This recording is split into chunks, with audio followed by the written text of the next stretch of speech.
The courtroom went quiet after he said it. She can't even afford lunch for her kid. She's not fit to be a mother. That line didn't just land in the air, it hit me in the chest. And the worst part? He looked right at me when he said it, like he wanted to see it land, like humiliating me was part of the strategy. I didn't flinch. I didn't cry. I kept my eyes on the judge, even though I could feel my son's gaze burning into the back of my head. Ethan was right behind me, small and silent on the bench, watching the adults in the room argue about where he belonged. Marcus, my ex, sat there like the perfect father in a tailored suit, hands folded, face calm. But I knew better. I knew the truth hiding behind his rehearsed concern and polished image. And now he had a lawyer, Bradley Vicks, a man who spoke like every sentence was a closing argument, sharp and rehearsed, designed to draw blood. He deserves stability, the lawyer added, structure, not scavenged meals and secondhand shoes. I was still silent, but my jaw clenched so tight it ached.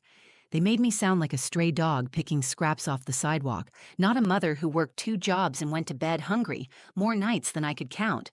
So her kid never had to. I don't know what I expected to happen next. Maybe nothing. Maybe I thought the court would take it at face value, that the words would hang in the air like truth just because they were said confidently. But then Ethan stood up. Not loud, not dramatic.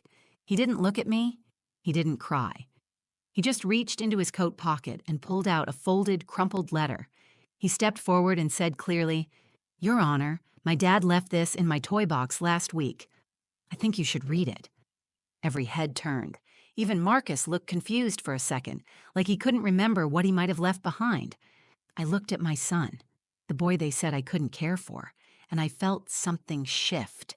The fear didn't vanish, but it moved. Something stronger took its place, because when a child chooses truth over silence, over fear, over loyalty to someone who doesn't deserve it, that means something. That letter changed everything. But this moment, this exact moment, is when the story really began. And to understand what brought us here, you need to know what I've been through, what I've survived, what I've sacrificed. Let me take you back. I didn't start out strong. I became strong because I had no other choice. When I left Marcus, I didn't leave with confidence. I left with fear in my chest and a diaper bag over my shoulder. Ethan was only 4, still clinging to me every night, not understanding why we couldn't go back to the house with the big TV and the yard he used to run in. I didn't tell him that yard had become a cage, that the man who used to tuck him in could also freeze me out for days if dinner wasn't perfect or the living room wasn't clean enough. I didn't leave because I stopped loving who I thought Marcus was. I left because staying meant losing pieces of myself that I could never get back. For a while, we slept on the pull-out couch at my mom's. It was cramped, it was noisy, and it was safe. She didn't ask for much, but she reminded me often that I'd made this mess and needed to figure out how to clean it up. That kind of help stings, but it's still help. I took it. I started working nights cleaning offices, then mornings stocking shelves at a discount store. I walked Ethan to daycare, came home, changed my clothes, and went to job interviews in cheap shoes that blistered my heels. Every day was a grind. Every dollar counted. I tracked everything on a notepad: groceries, gas, bus fare. If I came up 20 short, something didn't get paid. But Ethan never knew that part. He never saw the nights I sat on the bathroom floor with the door shut, trying to figure out what else I could sell or cancel. He only saw the packed lunches, the bedtime stories, the hugs at drop-off. I made sure of it. Eventually, we moved into a small 2-bedroom apartment above a laundromat. The floors creaked, and the plumbing moaned like it was alive, but it was ours. Ethan picked the room with the window facing the alley. He taped drawings to the wall and called it his fort. I remember the first night there, lying on a mattress on the floor, holding him as he whispered, "I like it here. It feels quiet." That broke me a little. He was 5, and all he wanted was quiet. I took online classes during his naps and after bedtime. I decided I was going to be more than what Marcus said I'd be. He used to tell me I'd never survive without him, that I was too soft, too slow, too dependent. The truth was, I didn't even know I was capable until I had to be. I got used to exhaustion. I got good at solving problems without money. I became someone new. Ethan gave me reasons every day. He notices everything, even when I wish he wouldn't. When my coat got soaked in the rain and I didn't have a spare, he gave me his hoodie and said I could borrow it until I got bigger. When I missed the parent-volunteer meeting at school because my shift ran late, he told his teacher I was saving lives. He didn't know I was sweeping break rooms and taking out garbage bags twice my size, but I let him believe it. We built a world together, small, messy, but full of love. I made mistakes. I wasn't always patient. Sometimes I snapped when I was too tired to think. But Ethan never held it against me. He always reached for my hand. He always forgave me faster than I forgave myself. That's why Marcus's return hit so hard. After disappearing from our lives for nearly a year, he showed up again, polished, smiling, acting like he had always been there. He started picking Ethan up on weekends, then asking for more time, then casually mentioned custody. I thought he was bluffing. Until the letter came. He had filed for full custody, claimed I was unstable, unfit, unreliable. He listed everything I didn't have. No full-time income, no car, no college degree. He left out everything I did have: a safe home, a child who was thriving, a bond money can't fake. I couldn't believe it. I stared at the legal envelope, hands shaking, reading every line twice. Then I put it down, walked into Ethan's room, and watched him sleep. I sat on the edge of his bed and made a promise to myself. I would fight, not with hate, not with fear, but with truth, because no one gets to rewrite our story. I thought Marcus was bluffing when he said he wanted full custody. It felt like something he said to get a reaction, to see if he still had control over me. For most of our marriage, that was his power, making threats he never had to follow through on. But this time, he wasn't bluffing. He had a lawyer, a plan, and a version of reality I barely recognized. When I read through the court filing, it was like reading about someone else. According to Marcus, I was unstable, emotionally erratic, incapable of providing a safe and secure environment.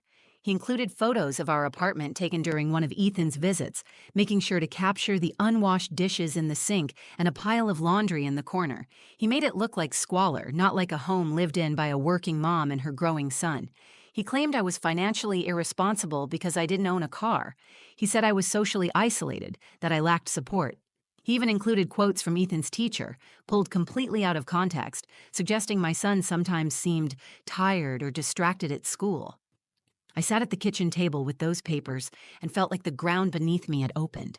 Everything I had worked for, everything I had clawed together from nothing, was being twisted into a weapon against me. I contacted legal aid and they assigned me a public defender named Carla.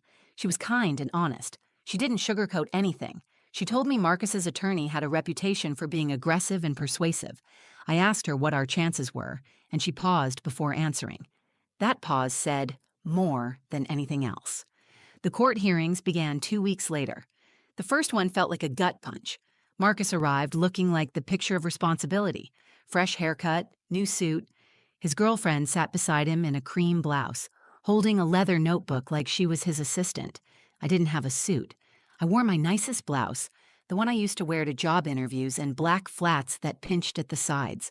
Carla advised me to stay calm, answer simply, and not get emotional. That first day, I barely spoke. Marcus's lawyer did most of the talking. He painted me as someone overwhelmed, scraping by and emotionally unstable. He spoke confidently, like he knew the judge already agreed. I kept my head up and my hands in my lap, but my heart was racing. I kept glancing back at Ethan, who was sitting quietly with my mom behind me. He looked so small on that wooden bench, but he didn't fidget. He just watched. At home, I tried to act normal. I didn't want Ethan to feel the weight of what was happening, but he wasn't oblivious. He noticed my silences. He noticed when I stood too long staring at the sink. One night, he asked me if he had done something wrong. "No, baby," I said, kneeling in front of him. "You are perfect. None of this is your fault." He nodded and hugged me hard, but I could tell he didn't feel reassured. That's the thing about kids. They don't need to hear every detail to understand when something is wrong. They feel it. And he was feeling everything I couldn't say. By the second hearing, Marcus was pushing harder. He argued that Ethan had a better chance at a stable future with him. He pointed to his income, his house in the suburbs, his ability to provide extracurriculars and private school if necessary. I had no way to counter those claims. What could I offer? A rented apartment and a public school with overworked teachers and limited supplies? I couldn't argue numbers, but I knew the truth. I knew who helped Ethan with his homework every night, who read to him, who held his hand when he had nightmares. I knew who showed up to every parent-teacher meeting, even when it meant leaving work early and losing part of my paycheck. The judge listened quietly through all of it. She didn't give much away, and that scared me. I needed her to see beyond Marcus's polished image. I needed her to see the bond between me and my son. But how do you prove love in a courtroom? How do you measure stability when it's built from grit, not money? Then something changed. Ethan started writing. I didn't ask him to. I found his notebook one night while putting away laundry. He had written pages about his weekends with Marcus, how his dad was always on the phone, how the new girlfriend made him feel like he was in the way, how sometimes he wished he could just go home early. I sat on the edge of my bed holding that notebook like it was a life raft. He wasn't trying to take sides. He was just being honest. I didn't know it yet, but Ethan had already made a choice. And when the moment came, he wouldn't stay silent. There's a moment in every battle when you realize you're outmatched on paper. Marcus had the money, the legal team, the performance. He walked into court with confidence. I walked in praying the judge would see something more than what his lawyer wanted her to see. By the third hearing, it was clear their strategy wasn't just to argue for custody, it was to dismantle me piece by piece. They brought in a financial advisor to testify about the unstable nature of part-time income. They listed off every job I'd ever had since the divorce, each one temporary or part-time, each one framed as failure instead of survival. They showed a photo of our kitchen with dishes in the sink, a chair with a missing leg, a cracked light switch cover. They made our home sound like a danger zone, not a place where love lived. I didn't have dramatic evidence to counter them. I had no hidden camera footage or secret text messages. I had no witnesses to testify about the nights I stayed up with Ethan when he had asthma attacks, or the mornings we danced in the kitchen while I made pancakes from scratch with whatever was left in the pantry. I had Ethan, and I had the truth. That was all. I didn't know he was paying such close attention. I thought I had protected him from most of it, kept the stress hidden behind my tired smiles and late-night studying. But kids always know. They read between the lines even when you think you've written none. One evening, a week before the final hearing, I found Ethan at the kitchen table with a sheet of paper and his pencil set spread out beside him. He had written a list titled, "Things I Love About Being Home." The first thing on the list was, "Mom lets me talk about my feelings." The second was, "She makes food that smells like hugs." There were 14 items in total. None of them cost money. Every single one was about presence, consistency, and warmth. I asked him what the list was for. He looked at me and said, "I don't want to forget if I have to tell somebody." Then he folded it up and tucked it into his backpack. That night, I sat on the edge of my bed holding one of Ethan's drawings. It was a picture of us sitting on the couch reading a book, a stack of empty dishes on the coffee table, the dog-eared book I'd read to him at least 50 times. I realized then that I couldn't fight Marcus with his tactics. I had to stop defending what I didn't have and start standing firmly in what I did. Carla, my lawyer, asked if I wanted to testify in the final hearing. I hesitated. Everything in me wanted to get up there and tell the judge what kind of father Marcus had really been, all the ways he had manipulated me, abandoned us, treated Ethan like an accessory. But I also knew what it would look like. An angry ex, bitter and emotional, trying to tear down the man in the suit. So I told her no. I said I wanted to let my record speak. My attendance at every parent-teacher conference, the health reports, the consistency of Ethan's school routine, the counselor's note describing Ethan as grounded and emotionally healthy. I decided I wasn't going to make this about Marcus. I was going to make it about Ethan. I wrote a short statement to give to the judge. It wasn't long or dramatic. I told her that my son was growing up in a home where he was seen, heard, and safe. I admitted I was not wealthy, not perfect, and not able to give him every material thing. But I also told her what I could give: stability, love, time, honesty, and a life free of fear. I handed the letter to Carla and told her it was the only thing I needed the court to hear from me. I still didn't expect anything to change. I thought we would walk into that last hearing and they would win. Money talks louder than character, most days. But I also knew I had stayed honest. I hadn't lied, exaggerated, or played dirty. And I hadn't put Ethan in the middle, no matter how easy it would have been. But Ethan was watching. He saw everything. And what I didn't realize yet was that my silence had shown him something. That love doesn't always shout to be heard. That sometimes strength looks like sitting still while the world tries to bend you. And that sometimes the person you protect the most turns out to be the one who steps forward when it matters most. The courtroom was packed for the final hearing. It felt like the kind of silence that holds its breath, like everyone could sense something was about to shift. Marcus arrived with his lawyer, pressed and polished as ever. His girlfriend came again, too, sitting beside him like they were there to close on a house, not decide a child's future. Carla sat beside me, calm and prepared. I had my statement tucked in my bag, but we had already decided we wouldn't use it unless asked. We had submitted everything: school records, letters from teachers, Ethan's counselor's notes, even attendance reports. I didn't expect it to matter. The judge entered. Honorable Marie Kensington, stern face, sharp eyes. She had listened carefully throughout every hearing. We didn't give much away, and today was no different. Marcus's lawyer was the first to speak. He stood and launched into a confident summary of why Ethan needed a more structured, financially stable life. He mentioned extracurriculars, private school options, family vacations, opportunities that no child should be denied. He gestured toward Marcus as he spoke, like Marcus was some shining example of fatherhood. When he reached the end of his argument, he turned toward me just briefly and said, "We simply believe it is in the child's best interest to be with the parent who can truly provide." The word provide hit like a slap. I had spent the last 4 years providing everything that mattered, even if it didn't come with receipts. The judge turned to Carla and asked if we had anything to add. Carla stood, shook her head, and said, "Nothing further, Your Honor. Our case rests on the submitted evidence and the court's discretion." That was it. No speeches, no last-minute appeals, just truth on paper and a lifetime of showing up. I felt the tension crawl up my spine. This was it.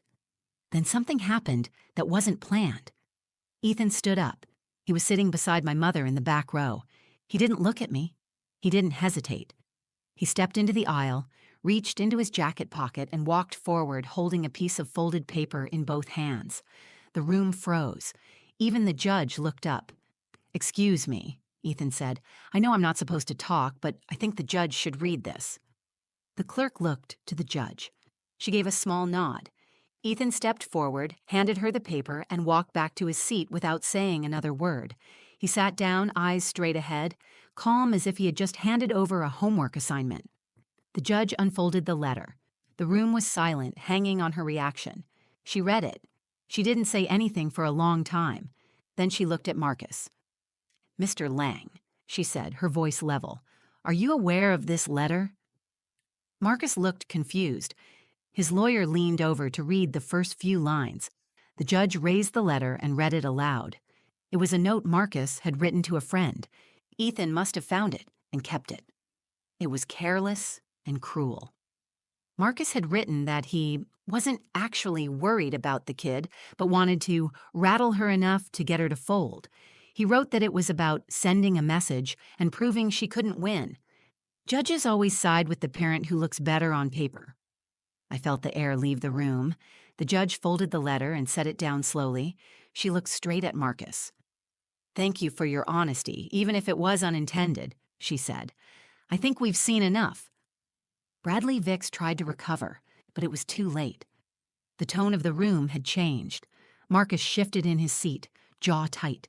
For the first time, he looked unsure. The judge dismissed us for a recess. Carla leaned in and whispered, "That letter just changed the entire case." I turned around and looked at Ethan. He wasn't smiling. He wasn't proud. He just looked steady. I mouthed, "Thank you," and he nodded once, like he understood exactly what had just happened. When the judge returned, her ruling was short. Custody would remain joint, but Ethan's primary residence would stay with me. Marcus's visitation was restricted to supervised weekends until further review. The court cited emotional manipulation and a lack of good faith in his filing as reasons for the decision. I didn't cheer. I didn't cry. I just breathed. As we left the courtroom, Ethan took my hand and said, "I didn't mean to get him in trouble. I just didn't want them to forget what kind of mom you are." I knelt down and held him tight. "They didn't forget," I said. "You reminded them." The day after the ruling, I woke up before the alarm. For the first time in months, I didn't feel panic settle in my chest the moment my eyes opened. The sky outside was pale blue, and the apartment was quiet. Ethan was still asleep in his room, curled up with his stuffed bear. I stood in the doorway for a long time, just watching him breathe. There was no court date looming, no cross-examination waiting to tear my life apart. We had made it through. When I walked into the kitchen, the letter was still there, sitting in my bag like a relic. I read it again. Not because I needed to see Marcus's words, but because I wanted to remind myself how close I had come to losing what mattered most. That letter didn't just save me in court. It stripped away the mask Marcus had carefully built. The performance, the suit, the lawyer, the charm, all of it meant nothing once the truth came out. The part that stays with me most isn't the judge's ruling. It's Ethan. He didn't make a speech. He didn't cry or point fingers. He simply stood up and told the truth. That's what changed everything. Later that week, we walked home from school together. He kicked a pebble down the sidewalk and asked if things were over now. "Almost," I said. "We're not done forever, but we're in a better place now." He nodded. "Can I stay here for Christmas?" "You're always staying here, baby," I said. "This is home." That night, I cooked dinner while Ethan did his math homework at the table. Music played from my phone. Nothing dramatic, just ordinary life. I watched him laugh at one of his own jokes and saw a lightness in his face I hadn't seen in weeks. That's when I knew we were healing. I thought back to all the nights I doubted myself, the times I cried into a towel so Ethan wouldn't hear, the grocery trips where I counted every item twice, the sick days I couldn't afford to take. I had spent so much time feeling like I wasn't enough. But every hug Ethan gave, every time he came to me first with a problem, every laugh we shared, those were my quiet victories. The courtroom didn't define me, it revealed me. I learned that love isn't always loud. It's not always clean or easy or impressive from the outside. Sometimes it's just showing up every single day when no one is watching. And sometimes the most powerful thing you can do is stay still while someone tries to shake the ground beneath you. Marcus hasn't changed. He still sends emails trying to rewrite the story, trying to reassert control in subtle ways. But now, I don't react. I keep records. I respond only when necessary. I no longer try to defend myself against someone who was never interested in the truth. My energy belongs elsewhere. Ethan is doing well. His teacher says he's more focused. He's made a new friend in class. He started writing again. Not about court, but about science and dinosaurs and stories that don't carry so much weight. That tells me everything I need to know. He feels safe. Sometimes when we're walking or reading, he'll reach for my hand. No words, just that small gesture, as if to say, "I know what you did. I know you fought. I know we're okay now." And we are. This story isn't about winning. It's about protecting. About refusing to disappear when someone tries to erase you. It's about holding your ground, not with anger, but with grace. It's about a child who saw truth for what it was and had the courage to lift it up when it mattered most. I didn't save my son. He saved both of us. If this story meant something to you, if you saw a piece of your own struggle in mine, I hope you take this with you. Being quiet doesn't mean being weak. Staying kind doesn't mean staying small. And even when you feel invisible, the love you give matters more than you know. To every mother still fighting, still scraping by, still standing tall after being torn down, you are seen. You are not alone. If you found strength in this story, please like the video, share it with someone who needs to hear it, and comment below. Tell me what part hit you hardest or share your own story if you're ready. And if you want more real stories that speak the truth others try to silence, subscribe to the channel. Your voice, your presence, your support. It matters here. Thank you for listening. Thank you for believing. We're just getting started.